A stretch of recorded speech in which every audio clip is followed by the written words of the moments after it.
Welcome everyone to the duel between Magnus Carlsen and Jorden van Foreest. A very interesting clash in the fourth round of the Sigeman Co tournament. And we have Jorden there who is climbing up the rating ladder. He's reached 2735 and his opponent Magnus, well, the undisputed world number 1. The interesting part about rivalry between Jordan and Magnus, by the way, that's Johan there. He is the tournament director. He makes the move pawn to e4. The interesting thing about this matchup is that they've played 24 games against each other in all formats: online, classical, rapid, everything. And pawn to e4 played by Jordan. And Jordan has won only one game until now out of those 24, and that too he was worse in that game. So Magnus has a huge psychological edge against his opponent. He's beaten him many times, and he will be looking to do that one more time, and it often happens. By the way, Sicilian chosen by Magnus, fighting weapon. And it happens when you work for someone that Jordan has done in the past. He's worked for Magnus as a second, so you naturally are under that influence that the person whom you're working for is really special. But on the other hand, Jordan is in a different mind space now. He's in this mind space, by the way, Open Sicilian played, that he himself is angling to become the best in the world. And so let's see if this changes anything. Open Sicilian, and Magnus plays knight to f6. I wonder which Sicilian Magnus will play. Will it be the Najdorf? Because it's not often you get to see Magnus playing the Sicilian Najdorf with black. Yes, he plays it. Pawn to a6 played by Magnus. And now Jordan plays f4. A move that exists, but I'm not sure if Magnus would be prepared for it. e5 after 8 minutes of thought. One of the main moves here. And Jordan goes knight to b3. Now, simple way to play here is knight c6, bishop e7 and short castles. Magnus first goes bishop e7, and that allows fe. And this is slightly uncomfortable now to deal with, because after takes, by the way, just to point out, if you had instead of bishop e7 played knight c6, then if fe you can take with the knight. So that's a small difference there. D, and now he takes with the queen, and bishop takes d8, and you can see Jordan has 1 hour 30 minutes on the clock, which means he is well prepared. Bishop e3, and you will see that there is this little bit of dark square weaknesses. The knight could jump to a5 or c5, other knight could jump to d5, bishop e6 played by Magnus. So in a way, like, Magnus should be okay because his endgame is so good, but on the other hand, somehow Jordan is putting pressure now. b7 and e6 both are hanging. I mean, the best idea is to go back, but he goes bishop a5, and Magnus has seen that if knight b7 he can take here and take the pawn on e4. So Jordan first defends the e4 pawn with his bishop, and now the b7 pawn is still hanging. So bishop goes back to c8, which is logical. White's development is quite ahead as compared to black's. Knight b3 comes back, hitting the bishop on a5. Bishop takes c3.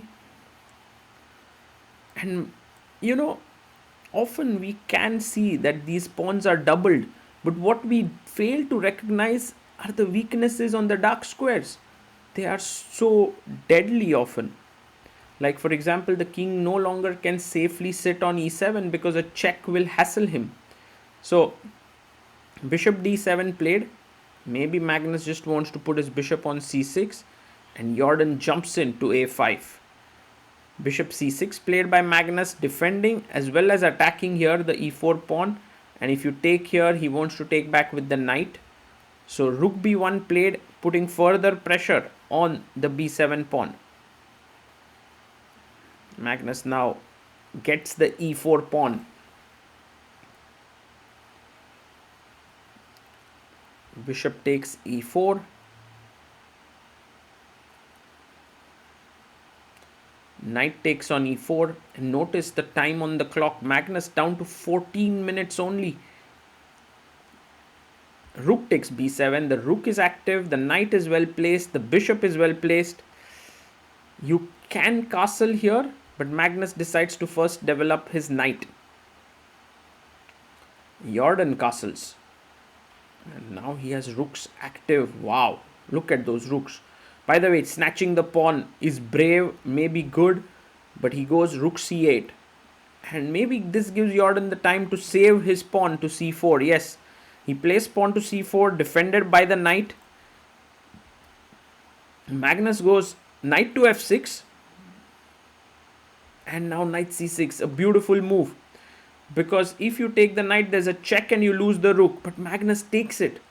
So he realizes that if he castles, there's knight e7 and he loses material. So in order to coordinate his pieces, he's ready to give up material. Rook takes h8, taken by Jorden. And now rook takes c4. And Magnus has assessed this position as fine for him. By the way, just to show you, rook takes h8, rook takes c4, and now there's pawn to rook a8, rook a4, and pawn to c4 played. Magnus chops off the a2 pawn. Bishop comes to b6. And Magnus, look at that expression. He's like, what's going on? King e6, pawn to c5.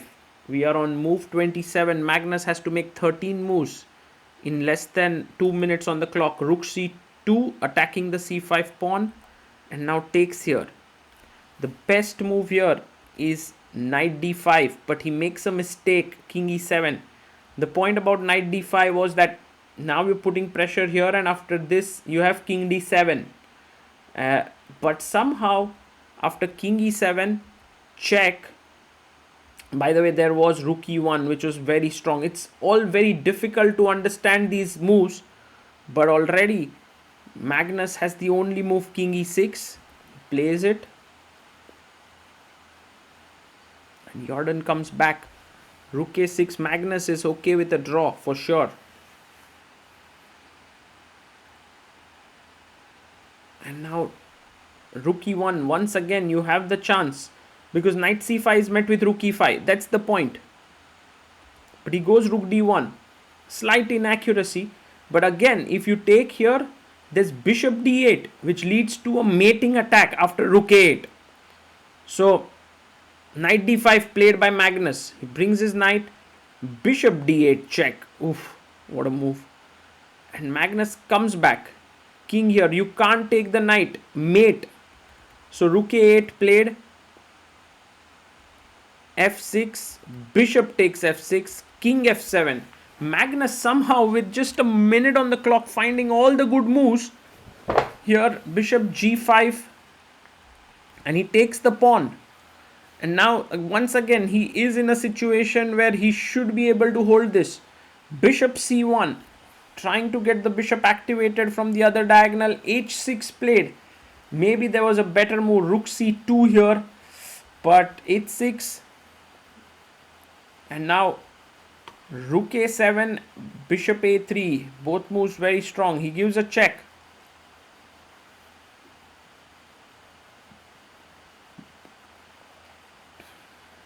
Magnus goes king g8 and h3. He finds time to make this move, although bishop b2 would have been very strong, attacking the e5 pawn. It's not just about the material anymore. If you look at the rooks, they are very powerful. So if you are able to coordinate your rooks, king h2, you just simply get in and start collecting these pawns. They can launch a mating attack. Rook d3 played.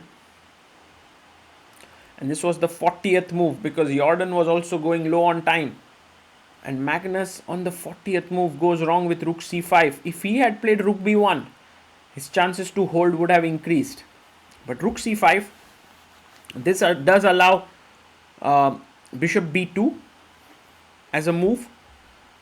And I believe Jorden has good enough time to work this out. The only thing is Jorden has to calm himself down. He is in a situation which he doesn't come into often against Magnus.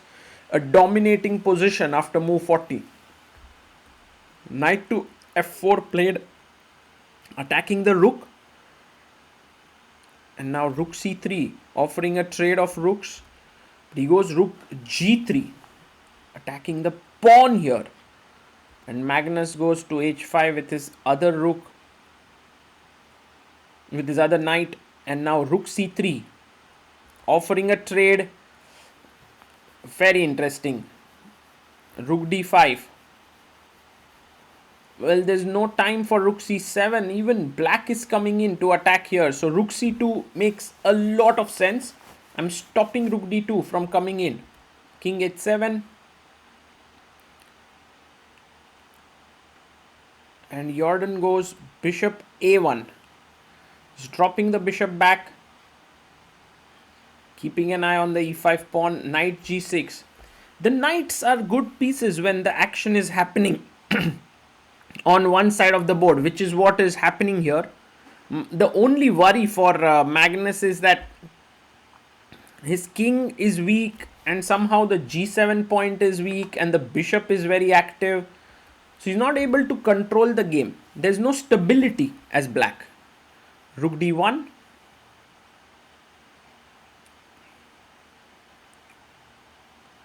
And now rook comes to e2. Black goes back, rook d5. And bishop comes up to c3. And knight to f4. And you have rook e3 played. So slowly Jorden coordinating himself better. Rook comes to b5. And now rook a5, offering a trade. If you don't trade it, I will take on e5. So he goes rook b3. And now a very cool move, bishop d4. Lovely move, breaking the pin, offering a trade of rooks. There's no rook b2. Notice the bishop controls that square. So Magnus takes. Bishop takes. And now you're on track towards victory. Knight to h4, attacking here. Now if you take here, this is very close to a draw. g5 would come in later. But the best move now is g4. Just protecting the pawns. But instead he goes bishop d2, allowing fg2, taking this pawn. And Magnus takes it. So he is perhaps out of the woods now. Although Jorden has understood that now both knights are touching each other. So which means that none of them can move. e4 played. And that's the beauty of Magnus's idea. He's going to play e3. He's going to try and get this bishop for that pawn. King g8. And rook a4. But now e3, a very important move to be played. Yes, pawn to e3. And if you try to save the bishop, there will be e2, e1 coming up, or first g5. You begin with that. So he takes, knight takes, and king takes h4. And we reach here, which is a theoretical draw. I mean, this should be a drawn position. But, okay, theoretical is a bit too much. I'm pretty sure Magnus knows this is a draw. But Jorden has his chances. And his chances are mainly because the knight can be cut off like he's doing right now. He's not letting the knight come back, king g6, but the knight is coming back. Now rook e5, attacking the knight. Okay, knight f5, king g4, h5, king f4. The knight is not fully stable on the f5 square. That's also a problem. King g4. And now Magnus has h5 check, king h4, king f4, knight h6, and the knight remains close to the king. But Magnus makes a very uncharacteristic error with knight d4, which allows rook e4, and now the knight is kind of pushed away from the black king, can no longer stay close to it. Another lovely move, rook c4, which stops the knight from going to d6. So king goes back. He's hoping to get the knight closer. But now rook c6, taking away that square as well. So knight to d4 and rook d6. See how methodically the rook is kicking the knight away. I mean, if you don't play knight d4, I mean, it's difficult. Maybe there was g6 with the idea of knight d4, knight f5. Rook d6, good move. Knight b5. And now rook d7 played. Although rook d8 was more accurate, taking away the square. And Magnus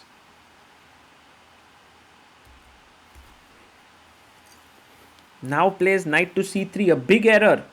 Here king g6 was a must to bring the king out, and a variation could have been something like this where black is holding. But knight c3 allows king f5, and this is domination, complete domination. Knight e2, rook e7, mistake, rook d3, and the game was already over. The knight was trapped on e2 with the king coming back. But pressure getting on to Jorden as well, who's down to a minute now. Check. Once again, we are in a territory where king g6 should get black back into the game, and Magnus gets it. King g6. Or maybe we are back where we began, right? Actually getting back to that same position. Knight b5, rook c4. Yeah, we're circling around. And now a good move. King h5. Not sure if this is good or bad. By the way, a check here would have been met with a counter check, which was the point. King e5. By the way, don't trust the bar on this endgame. Too many things going on. King e6.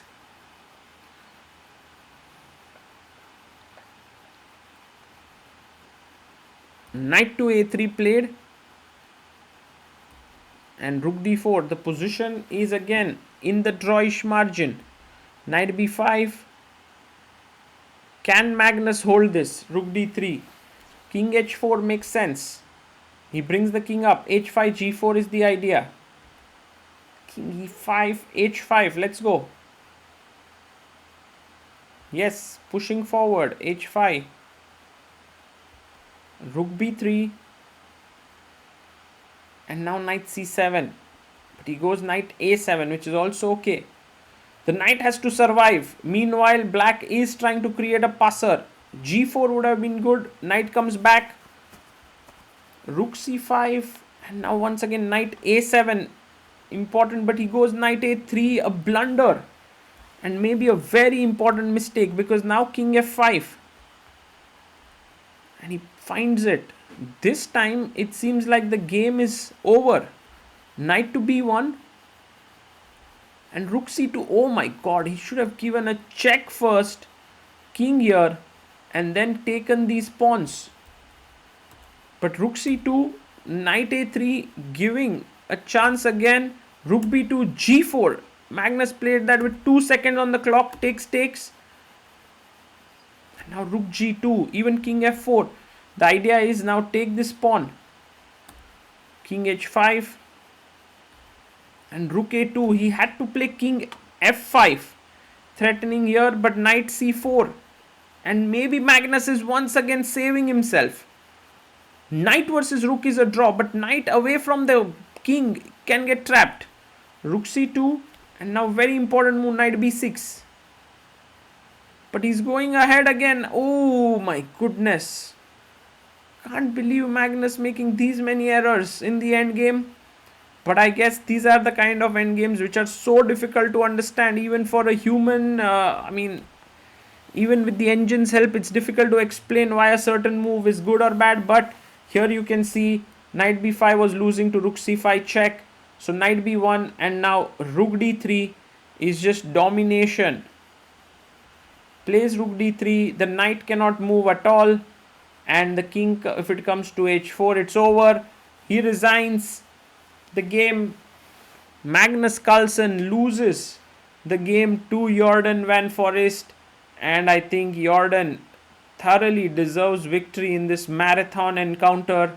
He really played well. Magnus defended quite well, and you can see there them discussing some things, and Magnus was like, why did I not play this?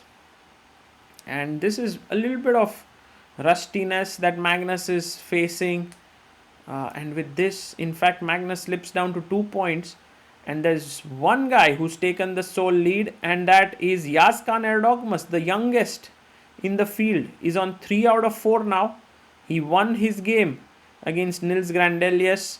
And for Magnus to win this tournament is going to be super tough now. With just 3 rounds to go, he technically needs 3 wins out of 3.